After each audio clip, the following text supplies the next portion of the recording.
Hello everyone, thank you so much for joining me. My name's Eva. In today's video, I want to do a part one of a bit of a series I've been thinking about, because I mentioned this book, Cutting Through Spiritual Materialism by Chogyam Trungpa, maybe a couple different times before, at least once. And it's just, I've been going through it really slowly. I've been reading it aloud. So my best friend can listen to it. Also, I've been recording it for her because she's just really busy and doesn't have much time to read, mostly so I could talk to her about it. And it's just been helping me so much. Where we are, this is relevant at all times, in all time space, for everyone who's ever lived. But because we find ourselves in a unique positioning timeline-wise, in the sense of, solar and geomagnetic changes and the effect that that's having on our body and consciousness, the evolution, where we find ourselves in evolution of humanity, physically and consciously, and like the day-to-day experience of just living in the world.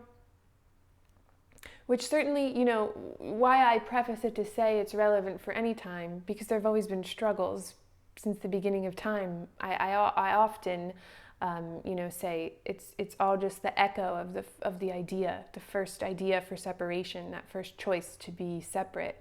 All fear is echoing from that choice. All pain, all war, all violence, all self-hatred, all of suffering, right, is a reflection of that first choice to be separate. It is coming from that belief that we could be other than we are, that we could be apart from our eternal life, that we could be apart from the whole of what is.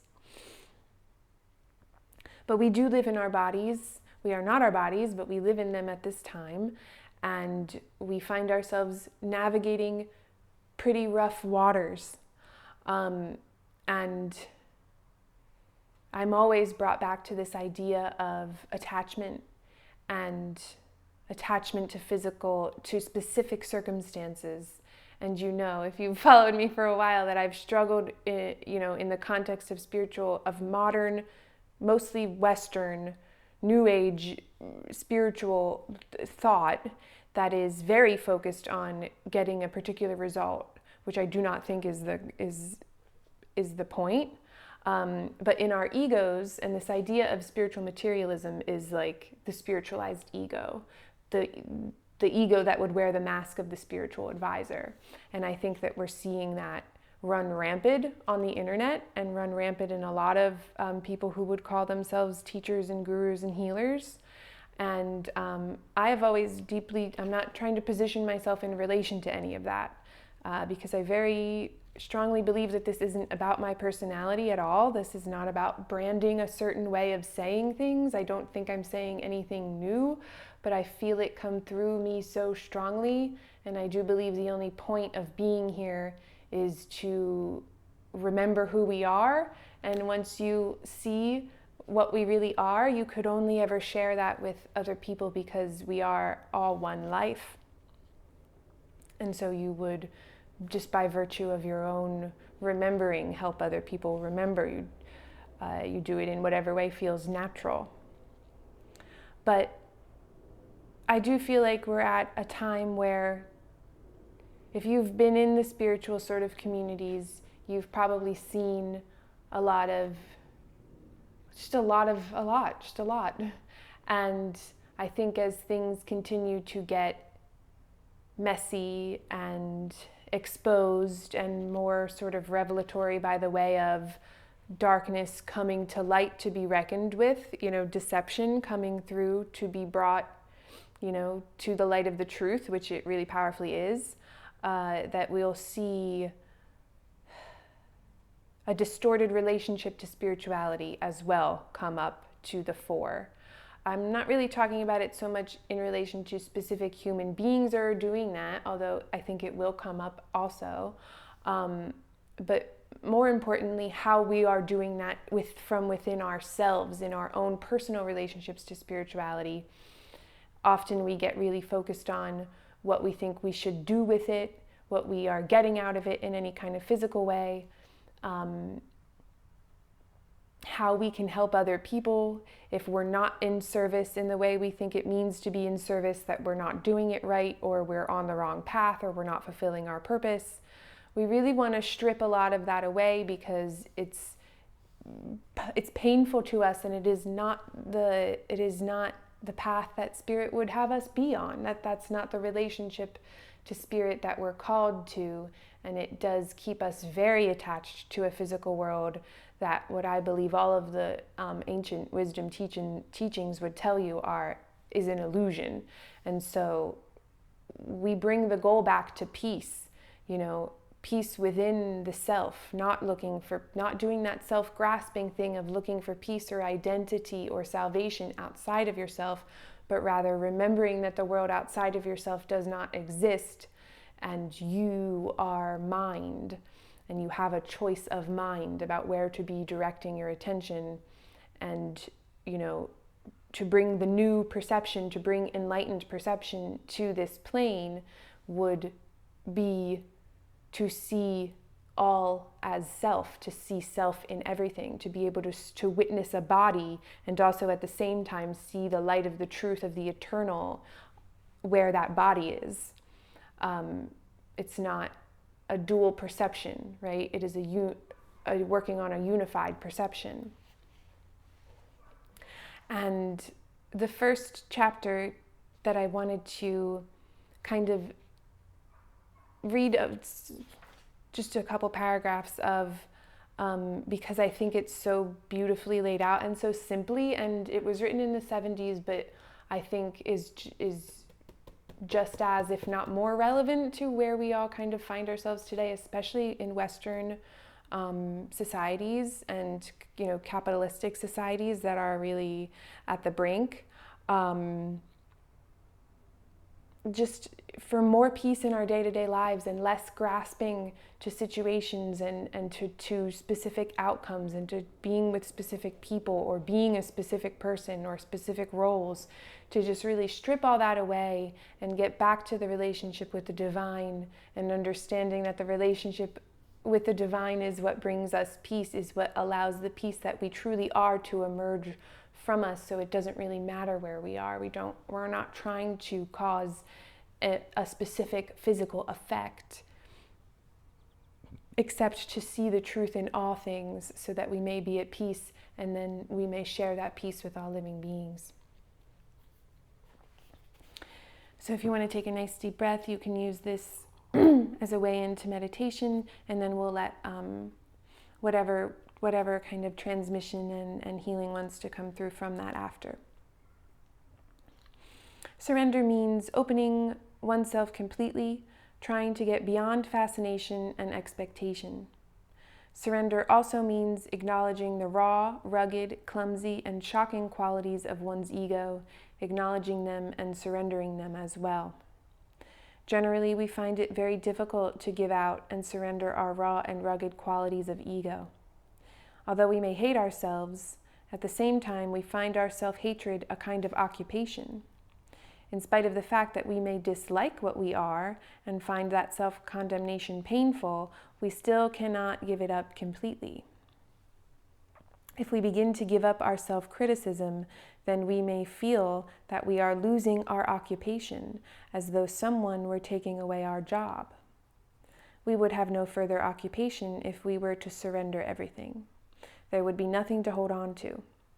Self-evaluation and self-criticism are basically neurotic tendencies which derive from our not having enough confidence in ourselves. Confidence in the sense of seeing what we are, knowing what we are, knowing that we can afford to open. We can afford to surrender that raw and rugged neurotic quality of self and step out of fascination, step out of preconceived ideas. We must surrender our hopes and expectations as well as our fears and march directly into disappointment. Work with disappointment and go into it and make it our way of life, which is a very hard thing to do. Disappointment is a good sign of basic intelligence. It cannot be compared to anything else.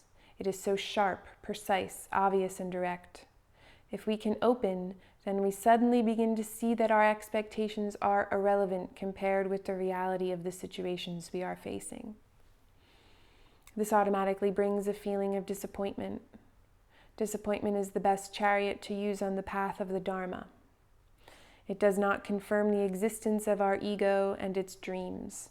However, if we are involved with spiritual materialism, if we regard spirituality as a part of our accumulation of learning and virtue, if spirituality becomes a way of building ourselves up, then of course the whole process of surrendering is completely distorted. If we regard spirituality as a way of making ourselves comfortable, then whenever we experience something unpleasant, a disappointment, we try to rationalize it. We develop the conviction that whatever we experience is part of our spiritual development. I've made it. I have experienced it. I am self-made, and I know everything, roughly because I've read books and they confirm my beliefs, my rightness, my ideas. Everything coincides. We can hold back in still another way, not really surrendering because we feel that we are very genteel, sophisticated, and dignified people. Surely we can't give ourselves to this dirty, ordinary street scene of reality. We have the feeling that every step of the path we tread should be a lotus petal, and we develop a logic that interprets whatever happens to us accordingly. If we fall, we create a soft landing which prevents sudden shock. Surrendering does not involve preparing for a soft landing. It means just landing on hard, ordinary ground, on rocky, wild countryside. Once we open ourselves, then we land on what is. In the Buddhist tradition, there is this basic formula. I take refuge in the Buddha, I take refuge in the Dharma, I take refuge in the Sangha. I take refuge in the Buddha as the example of surrender, the example of acknowledging negativity as part of our makeup as human beings and opening to it. I take refuge in the Dharma, the law of existence, life as it is. I am willing to open my eyes to the circumstances of life as they are. I am not willing to view them as spiritual or mystical, but I am willing to see the situations of life as they really are. I take refuge in the Sangha. Sangha means community or people on the spiritual path, companions. I am willing to share my experience of the whole environment of life with my fellow pilgrims, my fellow searchers, those who walk with me. But I am not willing to lean on them in order to gain support. I am only willing to walk along with them. There is a very dangerous tendency to lean on one another as we tread the path. If a group of people leans on one another, then if one should happen to fall down, everyone falls down. So we do not lean on anyone else. We just walk with each other, side by side, shoulder to shoulder, working with each other, going with each other. This approach to surrendering, this idea of taking refuge, is very profound. Surrendering is not a question of being low and stupid, nor of wanting to be elevated and profound. It has nothing to do with levels and evaluation. Instead, we surrender because we would like to communicate with the world as it is. We do not have to classify ourselves as learners or ignorant people. We know where we stand. Therefore, we make the gesture of surrendering, of opening, which means communication, link, direct communication with the object of our surrendering. We are not embarrassed about our rich collection of raw, rugged, beautiful, and clean qualities. We present everything to the object of our surrendering. The basic act of surrender does not involve the worship of an external power. Rather, it means working together with inspiration so that one becomes an open vessel into which knowledge can be poured. And we intend to open our own vessels at this time, to open our minds, to open our hearts, to open up the idea of body as self and to transcend that idea, to open to direct communication with all that is, all that is, all that is around us, all life around us, with the earth, with the center coming into the center of the earth, with the sun, and with all that's contained in this solar system, all in this galaxy, all in this multi-universal realm of infinite beingness. We surrender ideas, We surrender concepts. We let what is. We let healing be. Hima yunyon toru kuis nomani, himaya sunso ashi tayasota kina, hima oru kunain sutrua oshnindis, sikaya nyomoro kuni tumoro shitadis tokoro kutayam, kinandayan shundro atis nundro atat, kia toru kuna shindi oru kuni main, hinyo moshti tratini onoshnandriatut, Korruhu suncho orayet itor kunam natrayas nutruatish sin dratus hinyanda orrohushita hinamaosit satish nindriki hinomao nyondorruhu sun sushti tratus sunyandi kain hi oshataini matunya kaisini orroto ishitiki orrot. Kinamorro kunandoko no doyonshito yishitayasi. Really calling to mind any attachments that we still have about our own roles. Kinandruatushum zotruat. Physical roles. Shinindriti sin the parts that we feel like we need to be playing. Kinamiorro kunandriatas, where we think we need to be. Kinandrua roshititi anda kinandisin shitia sut sorru kunandisin zatruasit. Shamandruieti sin sundru ainyam dorru kutayati samayan, hinyandayo orroisio chunipaya taiti kini. Anian yoru hinima shinitin hinasunsu shini sansati shitsunsu kuasha. Hinano samoritio torru kunimian shita hitisit sitri korru hisia tuyushnun tuyusutsua. Kini shiniandata sunsoish. Imosot sotisi hiniandati taorru kima initio morru hinisia. Hinianda sutsunishono tua umiatina tanita isitsioru. Hinishitia tatiandra isiotso shinindi sinzati shinindi sunso tuishin. Hinianta sunsundati tonomo ati sunso kunia shanantatina moruit. Himiorru kuno shanandi sansati shita. Hina sansakinandisi amborro hayatini amboaraiti. Kanandriet sunsokumi shinindi kanandrieti sitsiot. There's a strong message of bringing forth in our awareness our attachments to our own suffering. Hanimorro hisiat, as the passage that we read that was saying, we use self-criticism, self-hatred as an occupation. We are so attached to the way that we self-judge, or judge others for that matter, or judge society, or judge these structures that are, dismantling as evil. Hinandriatos, the commentary, the criticism, the evaluation, the analysis, the attachment to all of that. Tantaoru kinamain shindi kini pawoshikiarietiot, and that fear that is underneath of that, kinamorra shinyam nitrikiatasum himaondor kotayatat, that is like fear of annihilation, fear of non-existence. Shintia orokunu imitio no aratus sun shikiritis, direct experience of what is.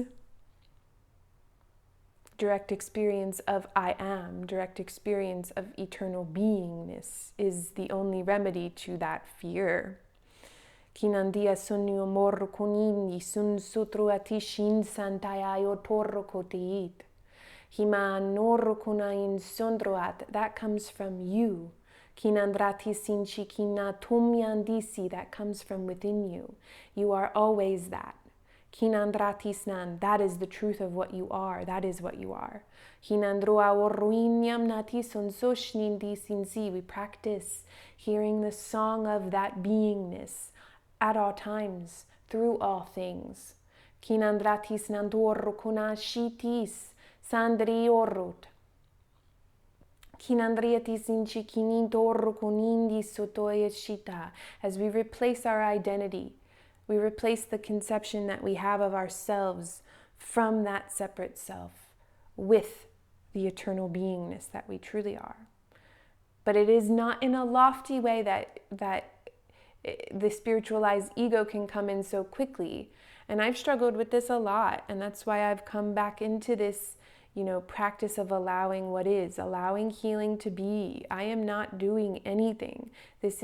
I am allowing healing to be. We must surrender to let those ideas of what we would need to do out of the way, to let the healing be as it is, to let everything to be as it is. Only that which is could be, because all else is illusion. And you let the idea of acceptance, which is to let it be as it is, because it is an illusion. It cannot harm you. It is not a reflection of your truth. And so then you use all to hear the voice of the truth from within that, what you are experiencing. You're not reacting to it in such a way that you're trying to get rid of it. It is not really there. But this is never for, once you find yourself slipping into, how can I use that to get what I want? That's the voice of the spiritualized ego. That's spiritual materialism. That's what we have to be mindful of. We have to be very mindful of this. The power of our minds, and we've said this many times, that the power of our minds is such that these illusions are real to us. And so we do have to sort of constantly emerge and become the teachings, because we always need to be reminded of the teachings. You have to interact with them and have a relationship in such a way that you are just practicing them all the time, such that you cannot forget them. Because you will forget, because we're in a world of forgetting. And so the dedication of mind training to becoming one with the teachings, such that you express the teachings for yourself. And then it's not about necessarily sitting down with other people and teaching them. It is so very rarely that way. That it is teaching as you live, and then through your own experience, through your own example of yourself as a being who is committed to being the teaching, being the way, being the life, that all others would have it's just in their interaction with you that they would, if they choose to see it as truth, or they choose to be reminded, that they would be reminded, because you are choosing to live that way. It's not because you're forcing it on them. It's not because you're proclaiming some holy role of yourself as an individual. The holy role that you have is to allow spirit through you to see that it is not you alone that is holy. It is not your body. It is not the role that you have that is holy in the way that you think of yourself as separate. It is yourself that allows Holy Spirit, allows the Guru, allows whatever words you like to use, to speak through you. The song of the one to sing through you. The light beyond the sun, right? The light that is eternal to shine through you. That dissolves your own conception of yourself. That dissolves your ego. That dissolves your idea of yourself in separateness, so that you can hold that more and more. But while we walk through the world of forgetting, you kind of have to constantly remind yourself of that. Kinamorrohini mashunyam ditin dati sanishanyan da orro kunuyun sotuasha sama orro kuana mundrua oshi. Kinyanda yator kuna shindata, kinamorro kuna shunyun dosansai. Hinyanda yunyu morrohi tayoshu. And let go of the judgment of the self and the feeling bad or guilty for ways that your ego, that you let yourself be tricked by your ego, right? You don't need that. There's no one who's God's not sitting up there with a scoreboard. It's not sitting up there. There is nowhere. It is not a person. It's never disappointed. It doesn't have that. That's not an attribute of God. That's an attribute that we made of an idea of God that is not real. Don't be afraid to go home to love because you fear what retribution you will find there. You will find none. You will just find love. And you will find yourself.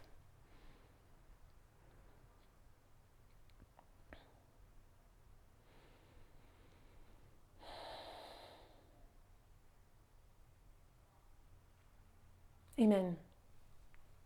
Thank you guys so much for joining me. I hope that this was helpful to you. Would love to hear your comments below to see how you all are doing. If you have any intentions for videos, please share them below. Many ways to work together. All of those are linked below. So you can check that out, and I'll be building out the sort of, I think, subscription for all of the past trance meditations will be in there, and the new trance meditations that come out will be released either as part of that subscription or a la carte as they were before. But there's just, the work is always changing, and I just gotta let it be what it is. So thank you all for being here with me in this space, and I will see you next time.